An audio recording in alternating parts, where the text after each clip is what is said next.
Hello বন্ধুরা, আশা করি সকলে ভালো আছেন। আজকে আমি একটা মাছের রেসিপি নিয়ে এসে হাজির হয়েছি। না একেবারে রোজকার যে মাছ খান আপনারা, মাছের যে রেসিপি খান সেরকম ধরনের না, একেবারে অন্য স্বাদের। একঘেয়ে মাছের রেসিপি একেবারেই না। এটা অনেকেই হয়তো এরম ধরনের রেসিপি আপনারা খাননি, তাই শেষ পর্যন্ত ভিডিওটা দেখুন। আশা করি আপনাদের ভীষণ ভালো লাগবে। গরমের দুপুরে এরম একটা মাছের রেসিপি থাকলে এক থালা ভাত কিন্তু নিমেষেই শেষ হয়ে যাবে, আর অন্য কোনো রেসিপির দরকার হবে না। আমি গ্যারেন্টি দিয়ে বলছি, মাছের রেসিপিটা আপনাদের সত্যি খুবই ভালো লাগবে।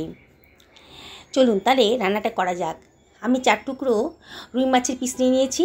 এর ভিতরে দিয়ে দিলাম 1/4 টেবিল চামচ মতো লবণ, 1/2 টেবিল চামচ মতো হলুদের গুঁড়ো, আর 1/4 টেবিল চামচ মতো লঙ্কার গুঁড়ো, আর দিয়ে দিচ্ছি 1/2 টেবিল চামচ সর্ষের তেল। এবার সব কিছু ভালো করে মাখিয়ে নিচ্ছি। মাছের গায়ে তেল, হলুদ আর লবণটাকে ভালো করে মাখিয়ে নিচ্ছি, তাহলে মাছের স্বাদটা কিন্তু খুব ভালো আসবে। একটু ভালো করে মাখিয়ে নেবেন, তাহলে রান্নার টেস্টটা কিন্তু খুব ভালো হবে। প্রতিটা মাছের পিস আলাদা আলাদা করে ধরে ধরে ভালো করে মশলাগুলো ম্যারিনেট করে রেখে দেবেন। আমি 2খানা মাঝারি সাইজের আলু নিয়ে নিয়েছি। আলুগুলোকে আগে থেকে ধুয়ে রেখেছি। এবার আলুর খোসাগুলোকে আমি কেটে নিচ্ছি। এই আলুর খোসা কাটা হয়ে গেছে। এবার আলুগুলোকে আমি লম্বা লম্বা করে কেটে নিচ্ছি। খুব বেশি মোটাও করিনি, আর খুব বেশি পাতলাও হবে না। দেখুন আমি কীভাবে কাটছি। আলুতে প্রচুর স্টার্চ থাকে, তাই এই আলুগুলোকে আমি একটু ভাপিয়ে নেব। আপনারা ইচ্ছে করলে না ভাপিয়েও করতে পারেন, তবে আমি ভাপিয়েই করব, তাহলে রান্নাটাও তাড়াতাড়ি হয়ে যাবে। নুন জলে একটু ভাপাতে দিয়ে দিয়েছি। একটা পেঁয়াজ নিয়ে নিয়েছি মাঝারি সাইজের। পেঁয়াজের খোসাটা কেটে বাদ দিয়ে দিলাম। পেঁয়াজটাকে মাঝখান থেকে কেটে পরে সাদা অংশটা ফেলে দিয়ে পেঁয়াজটাকে কুচি কুচি করে কেটে নিচ্ছি। আমি কুচি করে কাটছি, আপনারা ইচ্ছে করলে গ্রেট করেও নিতে পারেন। পেঁয়াজটা কাটা হয়ে গেছে, সরিয়ে রাখলাম। এবার আমি নিয়ে নিয়েছি একটা মাঝারি সাইজের কাঁচা আম। বুঝতেই পারছেন আজকে এই কাঁচা আম দিয়ে বানাবো, আর অসাধারণ টেস্ট হবে না। অনেকেই হয়তো এরম ধরনের রেসিপি আগে কোনো দিনও খাননি। আমটাকে আগে থেকে ভালো করে পরিষ্কার করে ধুয়ে নিয়েছিলাম। এবার আমের খোসাগুলোকে আমি কেটে বাদ দিয়ে দিচ্ছি, আর আমগুলোকে আমি সাইড থেকে কেটে নিচ্ছি। দেখুন আমি কীভাবে কাটছি। বেশ শক্ত হয়ে গেছে, আঠির অংশটা ফেলে দেব। দিয়ে এবার আমগুলোকে আমি লম্বা লম্বা করে কেটে নিচ্ছি, লম্বা লম্বা পিস করে। খুব বেশি বড়ও করিনি, খুব বেশি ছোটও করিনি।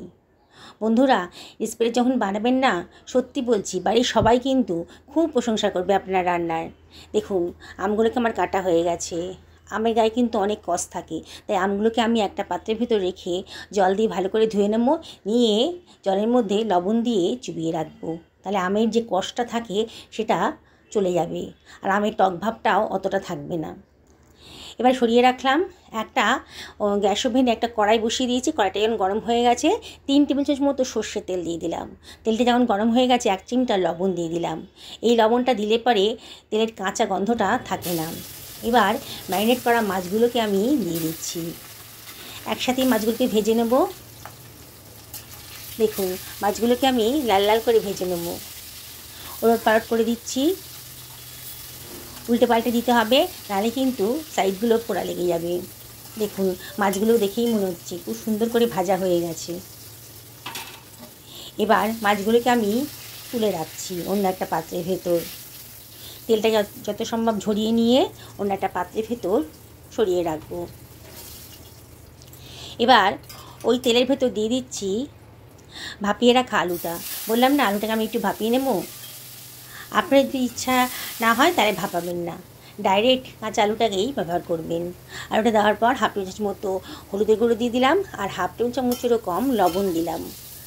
কারণ আমি একটু লবণ দিয়ে আলুটাকে ভাপিয়ে নিয়েছিলাম, লবণটা একটু কমে দিতে হবে। এবার হাই ফ্লেমে রেখে আলুটাকে একটু ভাজা ভাজা মতো করে নেব।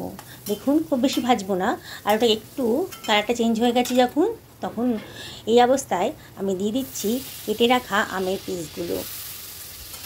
দিয়ে সব কিছু আবার ভালো করে মিশিয়ে নিয়ে অনবরত খুন্তি দিয়ে নাড়িয়ে নাড়িয়ে ভেজে নেব। আলু আর আমের টুকরোগুলো একসঙ্গে ভেজে নেব। দেখুন কালারটা কিন্তু চেঞ্জ হয়ে যাচ্ছে। আমের টুকরোগুলো বেশ ভাজা ভাজা মতো হয়ে গেছে। এবার এগুলোকে আমি অন্য একটা পাত্রের ভেতর সরিয়ে রাখছি। এবারে ওই তেলের ভেতরে আমি দিয়ে দেব 1/2 টেবিল চামচ মতো গোটা জিরে, আর দিয়ে দিচ্ছি পেঁয়াজ কুচি। আমি এখানে গরম মশলা দিলাম না, মানে গোটা গরম মশলা দিলাম না, কাঁচা আম দিয়ে বানাচ্ছি তো সেই জন্যে গরম মশলাটা আর দিলাম না। এবার পেঁয়াজটাকে দেওয়ার পর একটু নাড়াচাড়া করে নিচ্ছি। পেঁয়াজের কালারটা একটু চেঞ্জ হয়ে গেছে, দিয়ে দিলাম কয়েকটা থেতো করা রসুনের কোয়া, আর দিয়ে দিচ্ছি হাফ টি চামচ মতো আদা বাটা, দিয়ে আবারও সব কিছু ভালো করে মিশিয়ে নিচ্ছি। অনবরত কিন্তু নাড়তে হবে, নেড়ে নেড়ে এটাকে কষিয়ে নেবো, মশলাটাকে ভালো করে কষিয়ে নেব। এবারে এর ভেতরে আমি দিয়ে দিচ্ছি হাফ টেবিল চামচ মতো হলুদের গুঁড়ো, 1 টেবিল চামচ ধনের গুঁড়ো, 1 টেবিল চামচ জিরে গুঁড়ো, আর 1 টেবিল চামচ লঙ্কার গুঁড়ো, আর দিয়ে দিচ্ছি 1 টেবিল চামচ লবণ।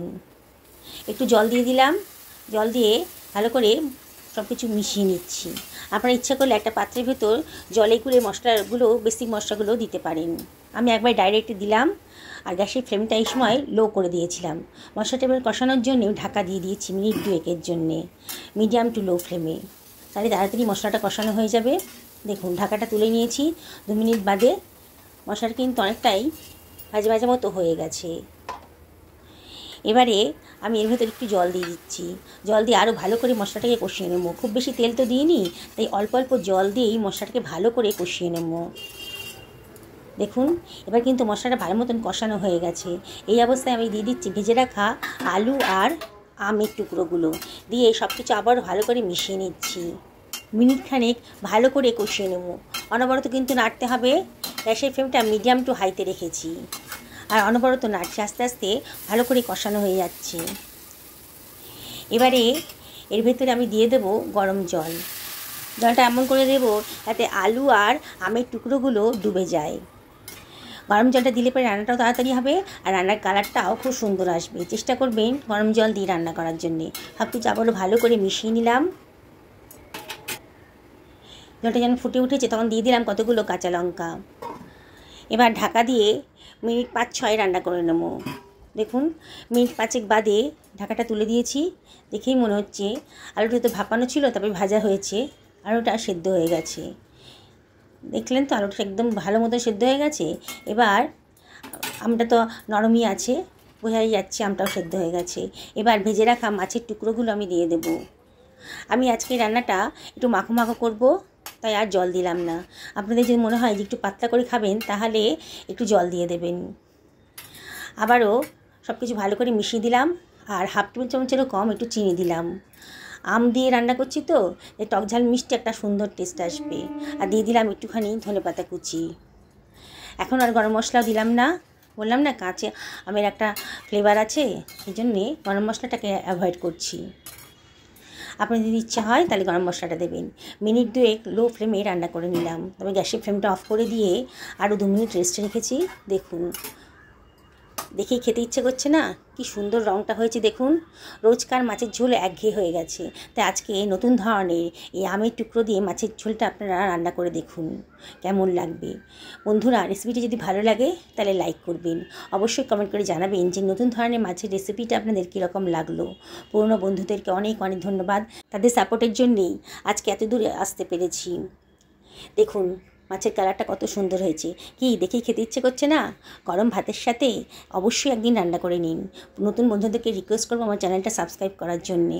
পাশে থাকা বেল আইকনটা অবশ্যই ক্লিক করে দেবেন, তাহলে আমার রান্নার নোটিফিকেশানটা আপনারা চটজলদি পেয়ে যাবেন। দেখুন আলুটা একেবারে সুসিদ্ধ হয়েছে, আমের টুকরোটাও দেখাচ্ছি দেখুন খুব গরম আছে, আমের টুকরোটাও খুব সুন্দর করে সেদ্ধ হয়ে গেছে, আর মাছটাও একেবারে নরম তুলতুল করছে। দেখুন কি সুন্দর সেদ্ধ হয়ে গেছে, কি দেখেই খেতে ইচ্ছে করছে না। একেবারে নতুন ধরনের মাছের রেসিপি। সকলে ভালো থাকুন এই কামনাই করি।